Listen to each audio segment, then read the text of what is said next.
Kaleb Miller woke to the sound of hammering and voices that did not belong to any human he had ever known, guttural and rich with a timbre that made his chest tighten with the old war memories he tried so hard to forget.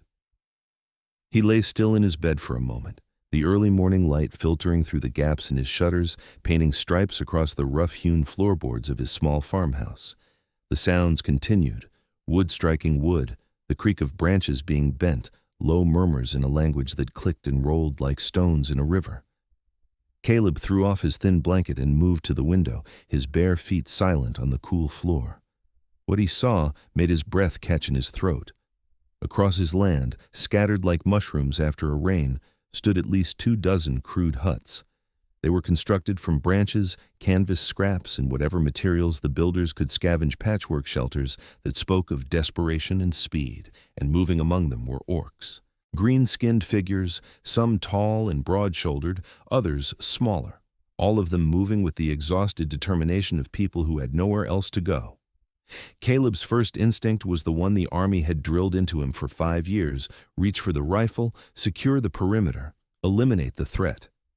His hand moved toward the old musket he kept by the door, but something stopped him.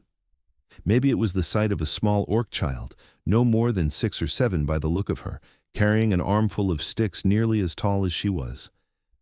Maybe it was the way an elderly orc woman sat by one of the huts, her face lined with exhaustion and something that looked like grief. Or maybe it was just that Kaleb Miller had seen enough killing in the border wars to last him several lifetimes, and the idea of adding more blood to that tally made him sick. He dressed quickly, pulling on his work trousers and a simple shirt, and walked out into the morning air. The moment he stepped off his porch, every orc in sight froze. It was like watching a field of grass suddenly go still when the wind stopped. Yellow-gold eyes fixed on him, and he saw hands move to improvised weapons, sharpened sticks, farming tools that had been modified, rocks hefted and ready to throw. Kaleb raised his hands slowly, palms out. "I am not armed," he said, his voice carrying across the distance. "This is my land you are on." For a long moment, nobody moved. Then one of the larger orcs stepped forward. He was male, probably in his 40s, with iron-gray streaks in his black hair and scars that spoke of a hard life. His tusks were chipped, and he carried himself with the wary dignity of someone who expected the worst but refused to cower. "We know, human," the orc said, his accent thick but his words clear. "We will move on if you demand it, but we need one day to rest. Our children cannot walk anymore without food and sleep." Kaleb looked past the spokesman to the camp. Now that he was closer, he could see how ragged they all were. Their clothes were torn and stained with mud and what might have been blood. Several of the orcs bore visible wounds, bandaged arms, limping gaits, the careful movements of people with cracked ribs or worse. The children clung to their parents or sat in listless heaps, their faces gaunt. "What happened?" Kaleb asked. The orc spokesman's jaw tightened. "The human militia from Thornridge came to our village 3 days ago. They said we were harboring raiders. We were not. We are farmers like you. But they did not care. They burned our homes and killed those who tried to defend them. We ran." Kaleb knew Thornridge. It was a settlement about 40 miles north, grown large and prosperous on the frontier. He also knew that the militia there had a reputation for being quick to violence and slow to ask questions, especially when it came to orcs. "How many of you were there?" he asked. 63, the spokesman said, "mostly women, children, and elders. Our fighters stayed behind to buy us time to escape." His voice cracked slightly on those last words, and Kaleb understood. The fighters had not survived. 63 refugees on his land. Kaleb owned 200 acres of decent farmland, with another 100 of forest and rough pasture. He grew wheat, kept a vegetable garden, and raised a few chickens and goats. It was enough to support himself comfortably, with surplus to sell in the nearby town of Millbrook. But 63 extra mouths to feed, even for a short time, would be a strain. And yet, he looked at the orc children again. One little boy was crying silently, tears making tracks through the dirt on his green cheeks. His mother held him close, whispering words Kaleb could not understand, but whose meaning was universal comfort, protection, the promise that everything would somehow be all right, even when you knew it might not be. "You need more than a day," Kaleb said. "Those huts would not survive the first strong wind, and we have storms rolling in by the look of those clouds." He pointed west, where dark thunderheads were indeed gathering on the horizon. If you are going to stay here even temporarily, you need proper shelter. The orc spokesman stared at him as if Kaleb had started speaking in ancient Elvish. You would allow us to remain? I'm saying if you are on my land, I do not want to watch children freeze to death because their roofs blew away, Kaleb said gruffly. Wait here. He turned and walked back to his barn, aware of dozens of eyes following his every movement. In the barn, he found what he was looking for, 3 large wooden crates of nails, ranging from small tacks to long spikes, bought in bulk from Millbrook's blacksmith last season and not yet used. He also grabbed several coils of good rope and a selection of his better tools, saws, hammers, a hand drill. Loading everything into a wheelbarrow took 2 trips, but eventually he had a decent pile of supplies. When he pushed the wheelbarrow back toward the orc settlement, he found that the spokesman had been joined by several others, including a tall orc woman who watched Kaleb with an intensity that made him feel like he was being measured and weighed down to his soul. Nails, Kaleb said, gesturing to the crates, and rope and tools. You will need them if you are going to reinforce those shelters. I have some spare canvas in the barn too, if you want it, better than branches for keeping out rain. The orcs looked at each other, confusion and suspicion clear on their faces. The spokesman cleared his throat. Why are you doing this? Kaleb set down the wheelbarrow handles and met the orc's eyes. Because I remember what it is like to be cold, hungry, and homeless. And because if I send you away, where will you go? Back toward Thornridge and the militia. Further south into human lands where you will find more of the same. At least here you can rest and figure out your next move without worrying about being attacked in your sleep. You could attack us yourself, the tall orc woman said. Her voice was lower than Kaleb had expected, melodious despite the harsh accent. You could send word to this Millbrook town and bring more humans down on us. I could, Kaleb agreed, but I'm not going to. You have my word. The word of a human, another orc muttered, spitting on the ground. The spokesman raised a hand, silencing the dissenter. He studied Kaleb for another long moment, then slowly nodded. I am Grulak of the Redstone clan, he said formally. Or I was before there was no more clan. We accept your offer, Kaleb Miller, and we will remember this kindness. How did you know my name? Kaleb asked, startled. There is a post by your gate with your name carved on it, Grulak said, and there might have been the tiniest hint of amusement in his gravelly voice. Kaleb felt his face heat slightly. Right. Well, you should probably get started on those shelters before the storm hits. I will bring out the canvas. He did, making several more trips to haul out every bit of spare waterproof material he had. As he worked, the orcs gradually relaxed enough to start moving again, though they gave him a wide berth. He tried not to take it personally, they had just fled a massacre after all. Trust would not come easily.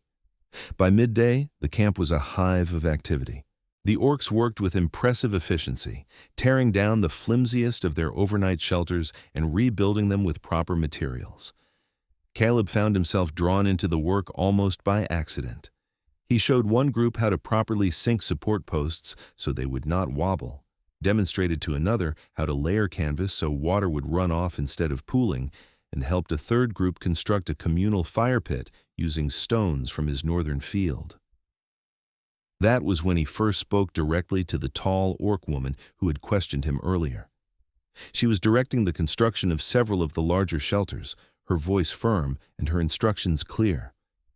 Up close, Kaleb could see that she was younger than he had first thought, probably only in her mid-20s. Her green skin was marked with old scars, and her dark hair was bound back in a practical braid. She wore leather armor that had seen better days, and she moved with the controlled grace of someone who knew how to fight. You are putting those shelters too close together, Kaleb said, approaching cautiously. If there is a fire, it will spread to all of them before you can stop it. She turned to look at him, and Kaleb felt the full force of her attention. Her eyes were a striking amber color, flecked with gold, and they held an intelligence and wariness that made him think of a wild animal deciding whether to flee or fight. We need to stay close for warmth, she said, and for protection. I understand, but you can still space them better. See, if you move that one there, and that one there, you create fire breaks while still keeping the community tight. He sketched a quick diagram in the dirt with a stick, showing how staggered rows would work better than tight clusters. She studied his drawing, then looked at the shelters, then back at him. "That is sensible," she admitted. "I am Vara. I was a guard captain for Redstone." "A warrior, then," Kaleb said. "I was." Something painful flashed across her face. "I was supposed to stay behind with the other fighters, but Grulak ordered me to lead the escape. He said the people needed someone who could protect them on the road." Her hands clenched into fists. "So I ran while my friends died." Kaleb knew that guilt. He had felt it himself when his unit had been ambushed in the border wars and he had survived while men he considered brothers had not. "You did your duty," he said quietly. "And because of you, 63 people are still alive. That matters." Vara's amber eyes met his, searching for mockery or pity.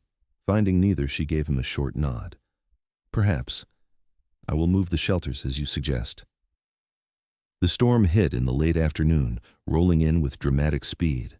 Rain lashed down in sheets and wind howled through the trees, but the rebuilt shelters held, shedding water and standing firm against the gusts. Kaleb watched from his porch, a cup of lukewarm tea in his hands, and felt a small satisfaction. Nobody would be sleeping in a flooded shelter tonight. Over the next few days, an uneasy routine developed. The orcs kept mostly to themselves, but they also began to interact with Kaleb in small ways. Children would watch him from a distance when he worked in his garden. Some of the adults would nod in greeting when he passed. Grulak came by each evening to give a brief report on the camp's status and to discuss logistics where they could safely gather firewood, whether the stream that ran through Kaleb's property was clean enough to drink from, how they might hunt without trespassing on neighboring lands. It was during one of these evening meetings that Grulak broached the subject of food. "We have some supplies," he said, "but they will not last more than a week. We can hunt and forage, but we do not want to take from your land without permission." Kaleb considered. "Hunt what you need in the forest to the east," he said. "There are deer and rabbits there. Do not touch the chickens or goats. I need those. As for foraging, my vegetable garden has more than I can eat alone. Take what you need, but leave enough for me to get through winter." Grulak's expression shifted to something Kaleb could not quite read. "You continue to surprise me, human. Most of your kind would charge us for every scrap." "My name is Kaleb," Kaleb said, "and I figure we are all trying to survive. No point in making that harder than it needs to be." The next morning, Kaleb woke to find a pile of neatly stacked firewood on his porch, far more than he had cut for himself in the past week. When he asked Grulak about it later, the old orc just shrugged. "You share with us. We share with you. That is the way of Redstone clan." It was a small thing, but it marked a shift. The orcs began to contribute more actively to the shared space they occupied. A group of orc women showed up to help Kaleb repair a section of his fence that had fallen into disrepair. Some of the men cleared brush from around his barn, reducing the fire hazard. The children, growing bolder, started playing within sight of his house, their laughter strange but not unpleasant to his ears. And Vara began to seek him out. It started with practical questions. Where was the best place to set snares? Were there any dangerous animals in the area? How far was it to the nearest human settlement? But gradually their conversations became longer, more personal. She told him about Redstone, a village that had existed for 3 generations in the foothills, trying to live peacefully and trade with humans when possible. He told her about his farm, bought with his discharge pay from the army, and his desire to live quietly after years of violence. "You were a soldier," she said one afternoon. They were sitting on a split rail fence at the edge of his property, watching the orc children play a game that involved much running and shouting. "That is why you move the way you do. I thought I recognized it." 5 years in the border wars, Kaleb confirmed. "Infantry, then a scout unit. I saw a lot of orcs during that time, killed a lot of them too." He said it bluntly, watching for her reaction. Vara did not flinch. "I killed humans during the same time," she said. "I fought in the defense of the Northern Territories when your kind tried to claim them. It is how I earned my rank." "So we might have tried to kill each other once," Kaleb said. "Probably." Vara tilted her head, her braid sliding over her shoulder. "Does that bother you?" "Not as much as it should, maybe," Kaleb admitted. "The war feels like a lifetime ago. And I have been thinking most of the orcs I killed, I did not know their names. Did not know if they were good people or bad people, if they had families waiting for them, or dreams they wanted to achieve. They were just the enemy." It is easier to kill when you do not think about those things. Yes, Vara said softly. It is. They sat in silence for a while, comfortable despite the weight of their shared history. Then one of the orc children the little girl Kaleb had seen on that first morning came running up to the fence. She stopped a few feet away, suddenly shy, and held out something in her small hand. For you, she said in heavily accented common tongue. Thank you for helping us. It was a flower, a simple wildflower with yellow petals that grew in the meadow. Kaleb took it carefully, oddly moved by the gesture. Thank you, he said. What is your name? Nara, the girl whispered. That's a very pretty name. I am Kaleb. Nara smiled, showing the tiny buds of tusks just beginning to grow in, then ran back to her friends. Vara watched the exchange with an unreadable expression. She likes you, Vara said. Children are good judges of character. Or she just knows I am the one who keeps her from getting rained on, Kaleb said, but he tucked the flower into his shirt pocket nonetheless. As the days turned into weeks, the camp became more established. The shelters evolved into something more permanent, with proper floors and reinforced walls. The orcs created a communal area with benches and a large fire pit where they gathered in the evenings to share meals and stories. Kaleb found himself invited to these gatherings more and more often, initially as a courtesy, but gradually as something that felt like genuine welcome. He learned the rhythms of orc life. They rose early and worked hard, but they also valued community and celebration in a way that surprised him. Even with so little, they found reasons to sing and laugh. They honored their dead with ceremonies that were both mournful and beautiful. They told stories that went back generations, keeping their history alive through oral tradition. And he learned more about Vara. She was 26, 2 years younger than him. She'd been training as a warrior since she was 12, following in her father's footsteps. Her father had died in the border wars, killed by human soldiers. Her mother had died of illness 3 winters past. She had no siblings. Redstone had been her family, and now Redstone was scattered to the winds or buried in mass graves. I should hate you, she said one evening. They were alone, sitting by the stream that marked the eastern boundary of Kaleb's property. The sun was setting, painting the sky in shades of orange and purple. You are human. Your people killed my people. I should hate you for that. I would understand if you did, Kaleb said. But I do not. Vara picked up a smooth stone and turned it over in her hands. I do not understand it. You have shown us nothing but kindness. You have asked for nothing in return. You work beside us like we are equals, like our lives matter as much as yours. Why? Kaleb thought about how to answer. I spent 5 years being told that orcs were monsters, he said slowly, that you were all brutal savages who only understood violence, and I believed it, because it was easier than questioning what I was doing.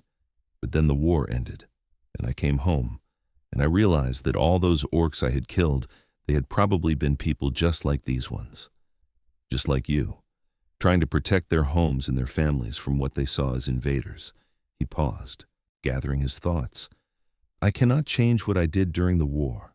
I carry that with me every day. But I can choose who I am now. And I choose not to be someone who lets children suffer when I can help them.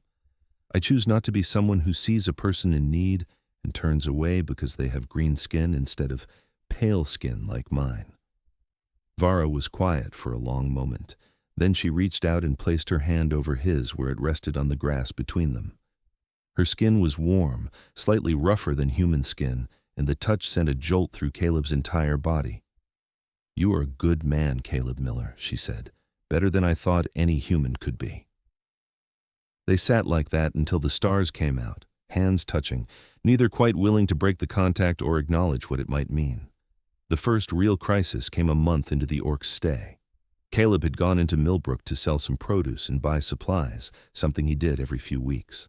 The town was small, maybe 300 people, and he knew most of them at least by sight. He usually enjoyed the trip a chance to talk to people, hear the news, feel like part of a community. But this time, the atmosphere in town was tense. There were more men than usual in the streets, and many of them were armed. Kaleb completed his business quickly, loading his wagon with flour, salt, and other necessities. But as he was preparing to leave, a man named Harold Stevens approached him. Harold was a prosperous merchant, influential in town, and not someone Kaleb particularly liked. "Kaleb Miller," Harold said, his voice falsely jovial. "I hear you have had some visitors on your property." Kaleb kept his face neutral. "Not sure what you mean. Do not play stupid. The whole town knows you are harboring those orc refugees from the north, the ones the Thornridge militia was hunting. So much for secrecy." "They are on my land," Kaleb said carefully, "not causing any trouble." "Not causing trouble yet," Harold said. "But orcs are orcs, Kaleb. You cannot trust them. They are probably scouting for raiders or planning to murder you in your sleep and take your farm. They are women, children, and elders who barely survived a massacre," Kaleb said, his temper starting to fray. "They are not a threat." "So you say. But what if you are wrong?" Harold leaned in closer. "Some of us in town are concerned. We have heard that more orcs have been spotted in the area, and we do not want Millbrook to end up like some of the northern settlements. We are organizing a militia of our own." Kaleb's blood ran cold. "A militia to do what?" "To protect ourselves. And if that means dealing with any orc camps in the area before they become a problem, well, that is just sensible precaution." "Those refugees are not your problem to deal with," Kaleb said, his voice hard. "They are on my land, and I will handle it." "Will you?" Harold's eyes narrowed. "Because, from what I hear, you are not handling it at all. You are feeding them, sheltering them, treating them like guests. That makes people wonder whose side you are on, Kaleb." "I am not on any side," Kaleb said. "I'm just trying to do the right thing." "The right thing is to protect your own kind," Harold said. "Think about that." He walked away, leaving Kaleb standing by his wagon with a sick feeling in his gut. He drove back to the farm faster than was strictly safe, his mind racing. If Millbrook was organizing a militia, if they decided the orc camp was a threat, then everyone on his property was in danger. He needed to warn them. When he arrived home, he found Vara immediately. She was helping some of the younger orcs practice with wooden practice swords, teaching them basic defensive techniques. She saw his face and dismissed her students at once. "What happened?" she demanded. Kaleb told her everything. As he spoke, Vara's expression grew darker and darker. When he finished, she let out a long breath and turned away, her hands clenched into fists. "So it begins again," she said bitterly. "We should have known. We should have kept moving." "Moving where?" Kaleb asked. "You said yourself there is nowhere safe." "There is no safe place for orcs in human lands," Vara agreed. "But at least if we keep moving, we do not bring danger down on those who help us. I will tell Grulak. We will leave tonight." "No," Kaleb said. Vara turned to stare at him. "No? You are not bringing danger to me. Harold Stevens and his friends are the ones creating danger, and I'm not going to let them drive you away." Kaleb's jaw set stubbornly. "This is my land. I decide who stays and who goes, and I say you stay." "You cannot fight the whole town," Vara said. "I can try," Kaleb said. "Besides, maybe it will not come to that. Maybe if I talk to people, explain the situation, they will see reason." Vara looked at him like he had grown a second head. "You have more faith in your people than I do." "Probably," Kaleb admitted. But I have to try." He did try. Over the next week, he made several more trips to Millbrook, speaking to anyone who would listen. Some people were sympathetic, or at least neutral. Others were hostile, repeating the same fears and prejudices that Harold Stevens had voiced. The problem was that fear was a powerful motivator, and in uncertain times people looked for someone to blame. The militia organized despite Kaleb's objections. Harold Stevens was elected as its leader, and they began drilling in the town square, practicing formations and marching in lockstep. It would have been almost comical if it had not been so frightening. These were farmers and shopkeepers, playing at being soldiers, but they had real weapons and real hatred to fuel them. Kaleb increased his vigilance. He worked with Vara and the other orc adults to set up a watch system, making sure someone was always awake and alert. They identified escape routes through the forest and made plans for how to evacuate the children quickly if necessary. The atmosphere in the camp grew tense, the brief period of peace shattered by the reality of their situation. And through it all, Kaleb and Vara drew closer. It was not something they spoke about, but it was undeniable. They sought each other out during the day, working side by side on various tasks. They sat together in the evenings, sometimes talking, sometimes just existing in comfortable silence. The touches became more frequent, a hand on a shoulder, fingers brushing as they passed tools back and forth, the press of bodies standing close together. One night, Vara came to Kaleb's house after dark. He was sitting on his porch, unable to sleep, staring out at the camp and worrying. She climbed the steps silently and sat down beside him. "You should be resting," Kaleb said. "So should you," Vara countered. "But here we are." They sat in silence for a while. Then Vara said, "Why are you doing this? Really? You could make this all go away by asking us to leave. You could join Harold Stevens and his militia and be seen as a hero in your town. Instead, you are making yourself an outcast for people who are not even your own kind. Why?" Kaleb turned to look at her. In the moonlight, her green skin seemed to glow softly and her amber eyes were luminous. She was beautiful, he realized. Not despite her orcish features, but because of them. The strength in her jaw, the proud line of her tusks, the way her muscles moved under her skin, it was all part of who she was, and he found it captivating. "Maybe I am doing it for you," he said quietly. Vara went very still. "What?" "I care about you," Kaleb said. The words came out rough, unpracticed. "I care about what happens to you. I do not want to see you hurt or driven away or worse, so I am fighting to keep you here because the thought of you leaving it makes me feel like I am losing something important." Vara's breath caught. "Kaleb, you cannot mean that. I am an orc. You are human. It is forbidden. It is what I feel," Kaleb interrupted. "I know it is complicated. I know there are 100 reasons why it should not be. But I cannot help what I feel, Vara, and I hope maybe you feel it too." For a long moment, Vara said nothing. Then she reached out and cupped his face in her hand, her palm warm against his cheek. "I do," she whispered. "I feel it too. And it terrifies me." Kaleb covered her hand with his own. "We do not have to figure it all out tonight. We just have to be honest about what this is." "And what is this?" Vara asked. "I do not know yet," Kaleb admitted, "but I want to find out." Vara leaned in slowly, giving him time to pull away if he wanted. He did not want. Their lips met in a kiss that was tentative at first, then deeper, more certain. Her tusks pressed gently against his upper lip, an exotic sensation that he found he liked. She tasted like wood smoke and wild herbs, and when she made a small sound of pleasure in the back of her throat, he felt it all the way to his toes. When they finally broke apart, both breathing hard, Vara rested her forehead against his. "This is madness," she said. "Probably," Kaleb agreed, "but I have done sensible. Sensible is overrated." Vara laughed, a real laugh, bright and surprised. "You're nothing like I thought humans could be." "Good," Kaleb said, and kissed her again. The militia came 3 days later. Kaleb was in his garden when he heard the sound of many feet marching in formation. He looked up to see at least 40 men approaching from the road, armed with muskets, swords, and improvised weapons. Harold Stevens led them, mounted on a horse and looking far too pleased with himself. "Kaleb Miller," Harold called out. "Stand aside. We are here to deal with the orc problem on your land." Kaleb dropped his hoe and walked to meet them, placing himself directly in their path. "There is no problem," he said loudly. "These people are under my protection. They are on my land, and you have no authority here." "We have the authority given to us by the people of Millbrook," Harold said. "We are here to protect our town from a potential orc threat." "They are not a threat," Kaleb said. "They are refugees, women and children, elders, people who have already lost everything."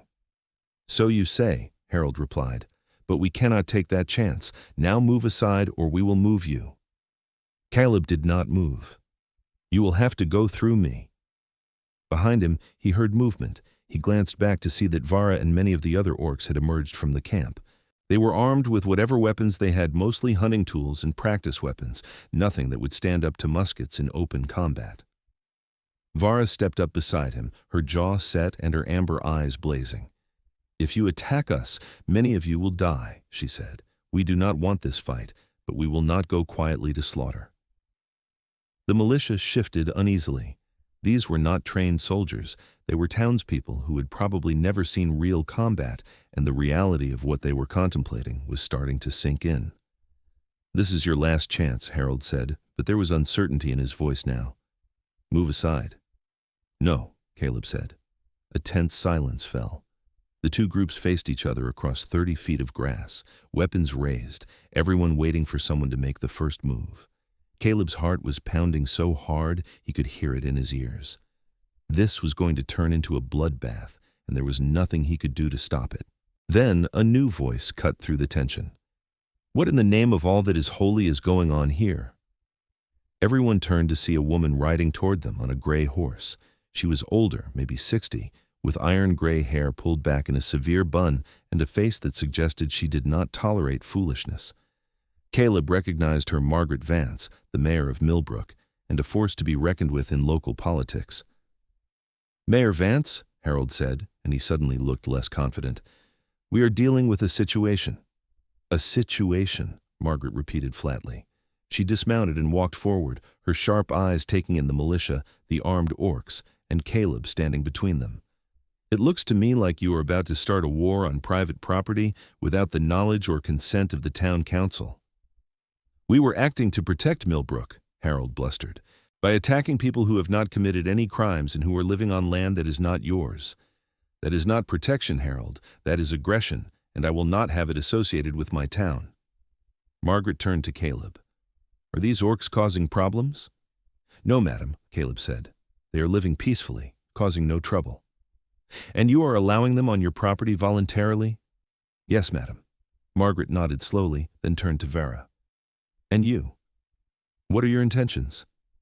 Vara straightened, her voice steady despite the obvious stress. We want only to live. We will work. We will earn our place. We will cause no harm. We have nowhere else to go. If we leave here, we will likely die.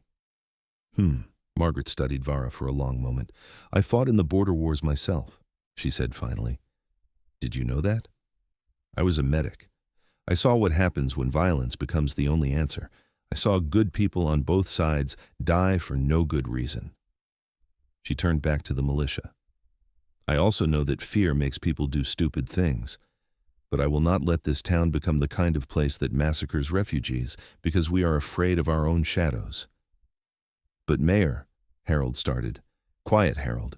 You have done enough damage. Margaret's voice cracked like a whip. This militia is disbanded, effective immediately. If anyone here has a legitimate grievance against these orcs, they can bring it before the town council and we will address it properly. Until then, you will all go home and think very carefully about what you almost did today. There was grumbling, but the men began to disperse. Harold looked like he wanted to argue further, but under Margaret's withering glare, he thought better of it. Within 10 minutes, the militia was gone, walking back toward town in 2s and 3s, weapons lowered. Margaret turned back to Kaleb and Vara. This does not solve the larger problem, she said. There are still people in town who fear orcs, and fear can be as dangerous as any weapon. You need a long-term solution. What do you suggest? Kaleb asked. Integration, Margaret said. If these orcs are going to stay in the area, they need to become part of the community. Let people in town meet them, see that they are just people trying to live their lives. Trade with us, contribute to the local economy, show that you are an asset rather than a threat. Vara looked skeptical. Your people will not accept us. Some would not, Margaret admitted, but some will. And that is where you start. You build bridges one person at a time until the bigots are in the minority. She looked at Kaleb. You will need to be the liaison. You are respected in Millbrook. If you vouch for these people, some will listen. It was not a perfect solution, but it was something. Kaleb nodded. I will do what I can. See that you do, Margaret said. She remounted her horse, then paused. And Kaleb, be careful. Harold Stevens is not the forgiving type. He will see this as a humiliation, and he will look for ways to get back at you. With that warning, she rode away, leaving Kaleb and Vara standing in the aftermath of a battle that had been averted, but not prevented. The work of integration began slowly. Kaleb brought a few of the orcs with him on his next trip to Millbrook, choosing carefully Grulak, because his dignity and age commanded respect. A young orc woman named Shara, who was skilled at weaving and could demonstrate a useful trade, and 2 of the older children who were polite and articulate. It was awkward and tense, but some of the townspeople were willing to talk. A few even showed cautious interest in trading. Vara did not come on these early trips. "I am a warrior," she said. "My presence would frighten them. Let them see the gentle faces of our people first. Later, when they are more comfortable, I can come." But she worried every time Kaleb left for town, and he could see the tension in the set of her shoulders, the way her hand drifted toward her weapon. The fear that he might not come back, or that he might come back leading another militia, haunted her. "I trust you," she told him one night, "but I do not trust the rest of your kind." "That is fair," Kaleb said. They were sitting in his house, a rare moment of privacy. The evening was cool, and Kaleb had lit a fire in the hearth. Vara sat on the floor in front of it, and Kaleb sat beside her, their shoulders touching. "I do not trust most of them either, honestly." Vara leaned her head against his shoulder. "What are we doing, Kaleb? What future is there for us?" It was a question they had been dancing around for weeks. Kaleb took a breath. "I do not know exactly, but I know I want you in my life, however that looks." "Your people will never accept it," Vara said. "A human and an orc together. It is taboo." "Then we will be taboo together," Kaleb said. "I have never been very good at following rules anyway." Vara tilted her head up to look at him, her amber eyes searching his face. "You would give up your place in human society for me?" "I would give up a lot more than that," Kaleb said honestly. "Vara, you are the strongest, bravest, most incredible person I have ever met. When I am with you, I feel like I am finally living instead of just surviving. I do not care what anyone else thinks about that." Tears welled in Vara's eyes, glinting in the firelight. "I love you," she whispered. "I did not mean to. I tried not to. But I love you, Kaleb Miller." "I love you too," Kaleb said, and kissed her, tasting salt from her tears. They made love that night in front of the fire, a slow and tender exploration of each other. Vara was strong and muscular under his hands, her skin warm and textured differently than human skin. She was also surprisingly gentle, her touches reverent, as if she could not quite believe this was real. Kaleb tried to memorize every moment, the sound of her breath, the way she said his name, the feeling of her body against his. Afterward, they lay tangled together on the rug, Kaleb's shirt draped over them as a makeshift blanket. Vara traced idle patterns on his chest, her clawed fingers careful not to scratch. "What happens now?" she asked. "Now we figure it out," Kaleb said. "Together." The process of integration continued through the summer and into the fall.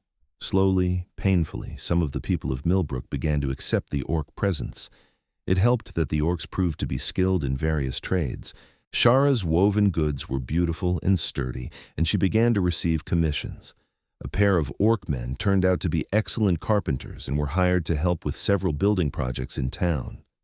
The children attended a makeshift school that Margaret Vance organized, learning alongside human children under the watchful eye of a progressive teacher who believed all youngsters deserved education. There were setbacks. Harold Stevens continued to agitate against the orcs, spreading rumors and trying to drum up fear. Twice there were incidents where orcs were harassed on the roads. Once, someone set fire to one of the shelters in the camp, though, thankfully, no one was hurt and the fire was quickly contained. But there were also victories. A human family whose child had fallen into the stream and nearly drowned was saved by Vara, who had heard the commotion and dove in without hesitation. The gratitude of the parents did more to change minds than 100 speeches could have. A farmer whose barn had been damaged in a storm was helped by a group of orc men who rebuilt it in a single day, refusing payment beyond a shared meal. Slowly, the camp on Kaleb's land evolved from a temporary refuge into something more permanent. The shelters became proper cabins, gardens were planted, fences went up. It began to look less like a refugee camp and more like a small village. And through it all, Kaleb and Vara's relationship deepened. They were no longer hiding what they were to each other, though they also were not advertising it. The orcs in the camp knew and accepted it with varying degrees of comfort. Some of the elders disapproved, muttering about traditions and the dangers of mixing with humans. Most of the younger orcs seemed cautiously supportive, happy to see Vara happy after so much loss. The people of Millbrook were slower to figure it out, but eventually rumors began to circulate. Kaleb and Vara appeared together often, and people noticed the way they looked at each other, the casual intimacy of their interactions. Some people were scandalized, others were curious, a few seemed genuinely happy for them. Winter came, and with it new challenges. Food became scarcer, and the cold was brutal. But the combined community, human and orc working together, managed to survive. Kaleb opened his barn for storage of communal supplies. The orcs shared hunting knowledge and techniques that helped supplement everyone's diets. Margaret Vance negotiated agreements that allowed the orcs to work in town in exchange for goods and services, creating economic ties that made the relationship more than just charity. It was not perfect. Prejudice did not disappear overnight. Harold Stevens remained a thorn in everyone's side, and there were others who shared his views. But the community that was forming was resilient, built on mutual respect and genuine affection. In the early spring, as the snow began to melt and the first green shoots pushed through the soil, Kaleb made a decision. He waited until a warm evening when he and Vara were alone, walking through the forest that bordered his property. The trees were budding, and birds sang their territorial songs. It felt like a time of new beginnings. "Vara," Kaleb said, stopping in a small clearing, "I want to ask you something." Vara turned to him, her amber eyes curious. "What is it?" Kaleb took a breath. He had thought about this for weeks, turning it over in his mind, examining it from every angle. The answer was always the same. "Marry me." Vara went very still. "What?" "Marry me," Kaleb repeated. "I know it is complicated. I know there will be people who oppose it. But I love you, Vara. I want to spend my life with you. I want to build a future together, whatever that looks like. So I'm asking, will you marry me?" Vara's eyes filled with tears. "Kaleb, you do not understand what you are asking. Marriage between human and orc, it is not just taboo. In many places, it is illegal. You could lose your citizenship, your land rights, everything." "I do not care," Kaleb said. "None of that matters to me as much as you do. And my people, many of them will see it as betrayal, allying with the enemy, even if that enemy is you." "Then we will face that together too," Kaleb said. "Vara, I am not asking you because it is easy. I'm asking because I cannot imagine my life without you in it. You are my home. You are my heart. So please, say yes." Vara closed the distance between them in 2 strides and kissed him fiercely, her hands gripping his shoulders. When she pulled back, she was smiling through her tears. "Yes," she said. "Yes, I will marry you, you foolish, wonderful human." They held each other in the clearing as the sun set, neither wanting to let go. The world might not understand. There would be battles ahead, Kaleb knew, both social and possibly legal. But in that moment, none of it mattered. He had Vara, and she had him, and they would face whatever came together. The announcement of their engagement caused exactly the uproar Kaleb had expected. In Millbrook, opinions were divided sharply. Margaret Vance, to her credit, was supportive. "It is about time someone showed that humans and orcs can build bridges," she said publicly. "I stand with Kaleb Miller and his choice." But Harold Stevens was apoplectic. He called a town meeting to protest the marriage, arguing that it was an abomination and that Kaleb should be expelled from the community. The meeting was heated, with people shouting on both sides. In the end, Margaret used her authority as mayor to shut down the meeting before it became violent, but the damage was done. Millbrook was now split into 2 clear factions, those who supported or at least tolerated the human-orc relationship, and those who vehemently opposed it. Among the orcs, the reaction was more muted, but no less complex. Grulak gave his blessing, standing before the assembled refugees and declaring that Kaleb Miller had proven himself a friend to Redstone and that Vara's choice should be respected. But some of the elders were less supportive, worrying about what this meant for orc identity and culture. There were quiet arguments in the evenings, debates about tradition versus adaptation, isolation versus integration. Through it all, Vara remained resolute. "I have chosen my path," she told the dissenters. "I love Kaleb, and I will marry him. If that makes me an outcast, then so be it. But I would hope that those who know me would trust my judgment." Kaleb took a similar stance with the humans, who questioned him. "I am marrying the woman I love," he said simply. "If you cannot accept that, then I am sorry, but it will not change my decision." The wedding itself was a small, quiet affair. There was no legal recognition. The local magistrate refused to officiate, citing laws that prohibited interspecies marriage. Instead, Margaret Vance performed the ceremony in her capacity as mayor, declaring it a civil union and daring anyone to challenge her authority. The ceremony took place on Kaleb's land, in the clearing where he had proposed on a warm day in late spring. The gathering was small Grulak and some of the more supportive orcs, Margaret and a handful of human allies from Millbrook, and a few others who had become friends over the past year. Vara wore a dress that she had sewn herself, simple but elegant, in a deep blue that complemented her green skin. Kaleb wore his best clothes, his hair combed and his face freshly shaved. They exchanged vows they had written themselves.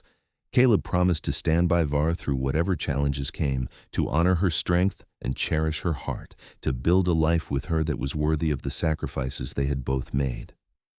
Vara promised to love Kaleb with everything she was, to be his partner and his equal, to face the world beside him without fear. When Margaret pronounced them joined, the small crowd cheered. Kaleb kissed his wife, and felt something settle in his chest, a rightness that he had been searching for his entire life without knowing it. The celebration afterward was modest but joyful. There was food, a combination of human and orc dishes that reflected the blended nature of their community. There was music, played on a mix of instruments, melodies that borrowed from both cultures. The children ran and played, human and orc together, their laughter a promise of a future that might be better than the past. As the sun set and the party began to wind down, Kaleb and Vara slipped away to be alone. They walked through the fields hand in hand, taking in the land that was now truly theirs, not just Kaleb's, but theirs together. "What happens now?" Vara asked, echoing the question she had asked so many months before. "Now we live," Kaleb said. "We build a home. We continue working to bring humans and orcs together. We have a life." "Children?" Vara asked tentatively. "If we are blessed with them, yes," Kaleb said, "though I will admit I have no idea how that works between humans and orcs." "Neither do I," Vara admitted. "I suppose we will figure it out." They reached the top of a small hill that overlooked both Kaleb's farmhouse and the orc village that had grown up beside it. Lights were starting to appear in windows as people lit lamps and candles. Smoke rose from chimneys and fire pits. It looked peaceful, Kaleb thought. It looked like home. "I love you," Vara said, squeezing his hand. "I love you too," Kaleb replied, "and whatever comes, we will face it together." They stood there as the stars came out, two people from different worlds who had found each other against all odds. The future was uncertain. There would still be prejudice to fight, still people who wanted to drive them apart, still 1,000 challenges to overcome. But they were together, and that was enough. The first year of marriage was not easy, but it was good. Kaleb and Vara settled into a rhythm, dividing the work of running the farm and managing the growing orc settlement. The village, for that was what it had become now, had a name, New Stone, chosen to honor the lost Red Stone while acknowledging that this was a new beginning. New Stone grew steadily. More orcs, hearing of a place where they could live in relative peace, made the dangerous journey to Millbrook. Each time, Kaleb and Vara worked with Margaret Vance to integrate them, finding work and housing, helping them navigate the complex social dynamics of living among humans. It was exhausting work, and there were failures along with the successes, but slowly, the experiment was proving itself viable. The relationship between New Stone and Millbrook continued to evolve. Trade became more established. Several interspecies friendships formed, tentative at first but growing stronger over time. There were even a few other human-orc romances that began to bloom, though none were yet as open or public as Kaleb and Vara's. Harold Stevens remained a problem. He had lost much of his influence after the failed militia incident, but he still had supporters, and he never missed an opportunity to stir up trouble. Kaleb learned to be vigilant, always watching for signs of new threats, but there were also moments of pure joy. The first time Vara laughed at one of Kaleb's terrible jokes, her whole face lighting up. The morning they woke to find that one of the orc families had left a gift basket of food on their doorstep as a thank you. The evening, a group of human children asked Vara to teach them some orc games, and she spent hours playing with them, her earlier reserve melted away by their innocent acceptance. In the fall of their first year together, Vara told Kaleb she was pregnant. He was in the barn, mending a piece of harness when she came to find him. She stood in the doorway, backlit by the afternoon sun, and said simply, "I am with child." Kaleb dropped the harness. "You are certain?" "I am certain," Vara said, and there was wonder and fear in her voice. The healer confirmed it this morning. Kaleb crossed the barn in 3 strides and pulled her into his arms, holding her tight. "That is amazing. That is wonderful. I'm going to be a father." "We do not know if it will survive," Vara cautioned. "Human orc children, they are rare. Many do not come to term, and even if the child is born, we do not know what challenges it might face." "Then we will face them," Kaleb said firmly. "All of us, you, me, and this baby. We will figure it out together." The pregnancy was difficult. Vara was sick frequently in the early months, and as she grew larger, her body struggled with the strain. The orc healer who attended her consulted with Margaret Vance, who had medical training, and between them they managed to keep both mother and baby as healthy as possible. But it was clear this was uncharted territory. No one in New Stone or Millbrook had experience with half-human, half-orc pregnancies.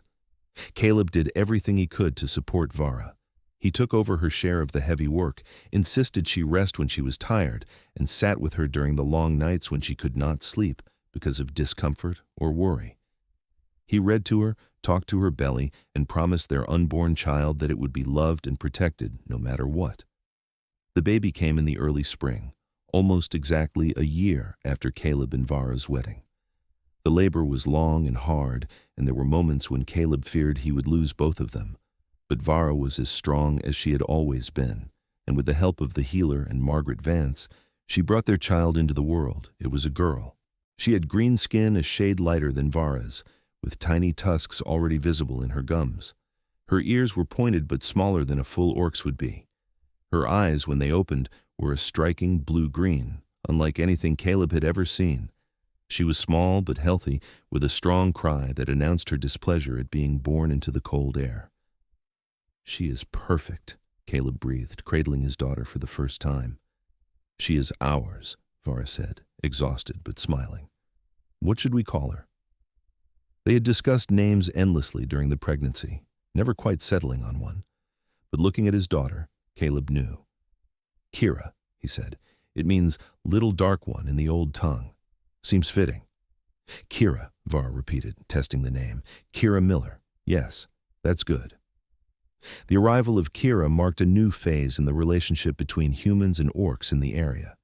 She was living proof that the two species could not only coexist but create something new together. People came from miles around to see the half-orc baby, some out of curiosity, some out of support, and yes, some out of hostility. But Kaleb and Vara protected their daughter fiercely, allowing only those they trusted near her. As Kira grew, she became a bridge between the two communities in ways that even Kaleb and Vara's marriage had not been. Human children were fascinated by her, and orc children accepted her as one of their own. She learned both languages simultaneously, switching between them without effort. She straddled 2 worlds, and rather than being torn between them, she seemed to exist comfortably in both. Harold Stevens made one last attempt to drive the orcs out when Kira was 6 months old. He organized a petition to the regional governor, arguing that New Stone represented a threat to human safety and should be disbanded.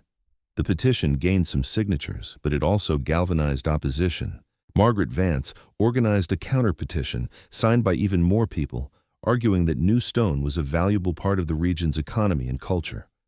When a representative from the regional governor came to investigate, he found a thriving mixed community. He saw orcs and humans working together, trading freely, and living in peace. He interviewed dozens of people and found that while there was still prejudice on both sides, the majority were in favor of allowing New Stone to continue. His report was favorable, and the governor declined to take action against the orc settlement. Harold Stevens, humiliated and defeated, left Millbrook soon after. Kaleb did not gloat at his departure, but he did allow himself a moment of satisfaction. One more obstacle removed. The years passed and New Stone prospered. More buildings went up, including a proper school and a community hall. The population grew as more orcs arrived and as children were born, including, eventually, several more half-human, half-orc babies born to couples who had followed Kaleb and Vara's example. Kaleb and Vara had two more children, both sons. The first, born 2 years after Kira, they named Cade. He had more human features than his sister, with only slightly greenish skin and barely visible tusks. The second, born 3 years later, they named Kieran. He looked more orc, with the same green skin as Vara and prominent tusks even as a toddler. Each child was different, each beautiful in their own way, and each a testament to what Kaleb and Vara had built together. Margaret Vance eventually retired as mayor of Millbrook, and to everyone's surprise, Grulac was elected in her place. He was the first non-human mayor in the region, and his election was seen as a watershed moment. Under his leadership, Millbrook and New Stone formally merged their governments, creating a single unified community. Kaleb and Vara grew older together, their love deepening with each passing year. They had their disagreements and their difficult days, but they always came back to the fundamental truth that had brought them together. They were better as a team than they were apart. On their 10th anniversary, they returned to the clearing where Kaleb had proposed and where they had been married. The trees had grown taller, the path more worn from use. But the peace of the place remained. "Do you regret it?" Vara asked as they sat side by side on a fallen log, watching the sunset. "Tying your life to mine? You could have had a simpler existence."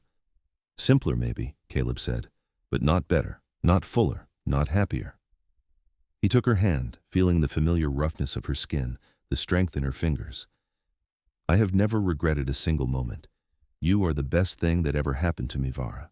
You and our children and the life we have built." "Even though it was hard?" Vara asked.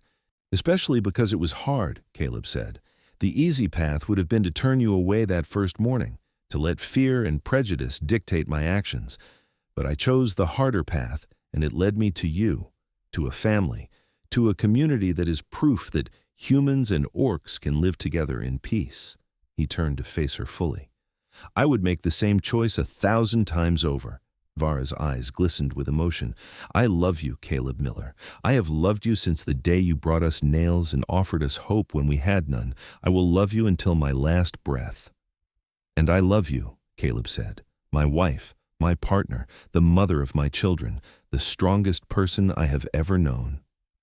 They kissed as the sun dipped below the horizon, two people who had bridged an impossible divide and created something beautiful in the process. Around them, the forest came alive with evening sounds, crickets chirping, birds settling for the night, the distant laughter of children playing in the village below. Years continued to roll by, and Kaleb and Vara watched their children grow into remarkable individuals. Kira, their eldest, inherited her mother's warrior spirit and her father's diplomacy. She trained with Vara in combat, but also studied conflict resolution with the new community leaders. By the time she was 18, she was mediating disputes between humans and orcs with a wisdom beyond her years. Cade, their middle child, discovered a love of farming and took to working the land with an enthusiasm that made Kaleb's heart swell with pride. He expanded the farm significantly, introducing new crops and innovative techniques that he learned from both human and orc agricultural traditions.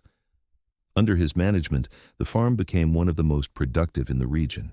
Kyron, the youngest, was the most artistic of the three. He learned orc storytelling traditions from the village elders and combined them with human writing techniques. He began documenting the history of New Stone, interviewing the original refugees, and capturing their stories before they were lost to time. His chronicles became required reading in schools throughout the region. As Kaleb entered his 50s, he began to slow down. The hard years of farming and the stress of building a new community had taken their toll. He did not complain, but Vara noticed when he moved more stiffly in the mornings, when he chose to sit rather than stand during long conversations. "You should rest more," she told him one evening. They were sitting on the porch of their home, which had been expanded several times over the years and was now a sprawling, comfortable house that always seemed to be full of children, grandchildren, and friends. "I will rest when I am dead," Kaleb said, but there was no heat in his words. "There is still too much to do." "The work will be here tomorrow," Vara said gently. "Our children can manage. Let them." It was hard for Kaleb to step back, but he gradually learned to delegate. He spent more time with Vara, taking walks through the village they had helped create, sitting with old friends and telling stories to a new generation of children who had never known a time when humans and orcs did not live together in peace. New Stone continued to grow and thrive, but it also faced new challenges. A drought one year threatened the crops. A disease outbreak another year required cooperation between human and orc healers to contain. There were always new tensions, new misunderstandings to navigate. But the foundation that Kaleb and Vara had laid held firm. The community they had built was resilient, capable of weathering storms. On their 20th anniversary, the entire village threw them a celebration. It was held in the large community hall, with tables laden with food from both cultures. There were speeches honoring all they had accomplished, music that blended human and orc traditions, and dancing that went on late into the night. Kaleb and Vara sat at the head table, watching the celebration with deep satisfaction. Their children danced with their partners, Kira with her human husband, Cade with his orc wife, Chiron with his human betrothed. Grandchildren ran underfoot, laughing and playing. The hall was full of people of all ages and both species, celebrating together. "We did it," Vara said softly, leaning against Kaleb's shoulder. "We actually did it." "We did," Kaleb agreed. "Not alone, but yes. We did." "I never imagined this," Vara continued. "When we first arrived here, desperate and afraid, I never imagined it could become this, a real community, a real home." "I did not imagine it either," Kaleb admitted, "but I hoped, and hope was enough to start with." Margaret Vance, now quite elderly but still sharp as a tack, made her way over to their table. "I wanted to tell you both," she said, "that what you have built here is remarkable. You have created a model for how different peoples can live together. There are communities all over the region now trying to replicate what you have done here. You have changed the world, whether you realize it or not." "We just lived our lives," Kaleb said. "We loved each other and tried to do right by our people." "Sometimes that is all it takes," Margaret said with a smile. "Love and determination. You two have both in abundance." As the party continued, Kaleb took Vara's hand and led her outside. The night was clear, stars blazing overhead. They could hear the music and laughter from the hall, but out here it was quieter, peaceful. "Thank you," Kaleb said. "For what?" Vara asked. "For taking a chance on a foolish human farmer who offered you nails instead of violence, for building a life with me, for giving me a family and a purpose, for being you." He cupped her face in his hands. "Thank you for everything, Vara." Vara's eyes filled with tears. "And thank you for seeing me, for seeing all of us, not as monsters but as people, for giving us a home when we had nowhere to go, for loving me even though the world said you should not." She kissed him softly. "I would not trade our life for anything." They stood together under the stars, holding each other, surrounded by the community they had built and the love they had shared for 20 years. The path they had walked had not been easy. There had been pain and loss, struggle and sacrifice. But standing here now, in this moment, with the sounds of celebration all around them and the knowledge that their children and grandchildren would grow up in a world more accepting than the one they had been born into, it was all worth it. Kaleb Miller had woken one morning to find orc refugees building huts on his land. He could have responded with fear or anger. He could have driven them away or called for help to remove them. Instead, he had walked out of his house and brought nails. That single choice, that simple act of kindness, had changed everything. Years later, as Kaleb lay in bed with Vara beside him, their bodies fitted together with the comfort of long familiarity, he thought about that morning. He thought about how close he had come to making a different choice, how close the world had come to remaining divided and fearful. "What are you thinking about?" Vara murmured sleepily. "That day you arrived," Kaleb said, "how everything could have been different." "But it was not," Vara said. "You chose kindness, you chose us, and that choice rippled outward in ways neither of us could have predicted." "I would make it again," Kaleb said, "every time." "I know," Vara said. "That is who you are." As they drifted off to sleep, Kaleb felt a profound sense of peace. His life had not been what he had planned when he left the army and bought this farm. It had been harder, more complicated, more challenging than he could have imagined. But it had also been infinitely richer, filled with love and purpose and the knowledge that he had made a real difference in the world. The next morning, Kaleb woke before dawn as he always did. He slipped out of bed carefully, not wanting to wake Vara, and went outside to watch the sunrise. The village was quiet, just beginning to stir. Smoke rose from a few chimneys where early risers were starting their breakfast fires. In the distance, he could see the fields that had fed so many people over the years, and beyond them, the forest where he and Vara had shared so many important moments. He heard footsteps behind him and turned to see Kira approaching. His daughter was now a woman of 28, confident and capable, a leader in her own right. "Father," she said, coming to stand beside him, "I wanted to talk to you about something." "Of course," Kaleb said. "What is it?" "The regional council has asked me to go to the capital," Kira said. "They want me to speak before the High Assembly about the success of New Stone, to encourage other regions to adopt similar integration policies." Kaleb felt a surge of pride. "That's wonderful, Kira. You should go." "I wanted your blessing first," Kira said, "and your advice. You and Mother built all of this from nothing. I want to honor that legacy." Kaleb thought for a moment. "The only advice I can give you is this: speak from the heart.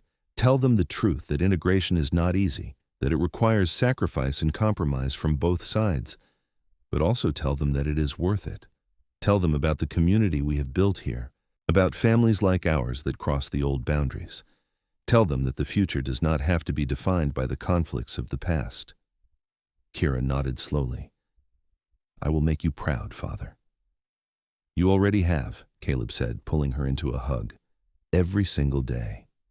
As the sun rose fully, painting the sky in shades of gold and pink, Vara emerged from the house to join them.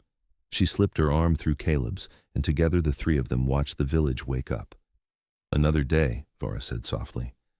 "Another day," Kaleb agreed, "and I am grateful for every one of them." The story of how Kaleb Miller brought nails instead of weapons, how he chose compassion over fear, spread far beyond New Stone. It became a legend of sorts, told in taverns and taught in schools. Some versions were embellished, adding dramatic elements that had never happened. But the core truth remained.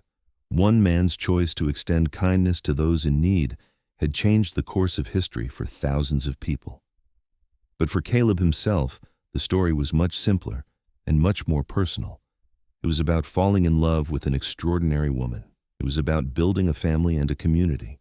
It was about proving that the things that divided people's species, culture, history were less important than the things that united them. As the years continued to pass, Kaleb's health began to decline more noticeably.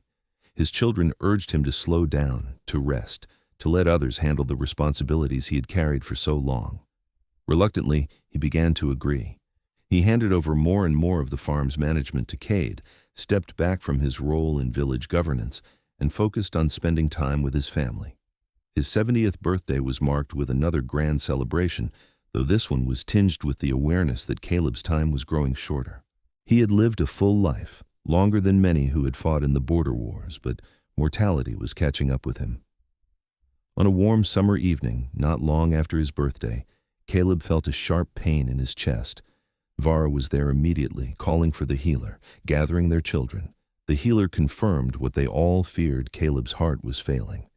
There was nothing to be done but make him comfortable.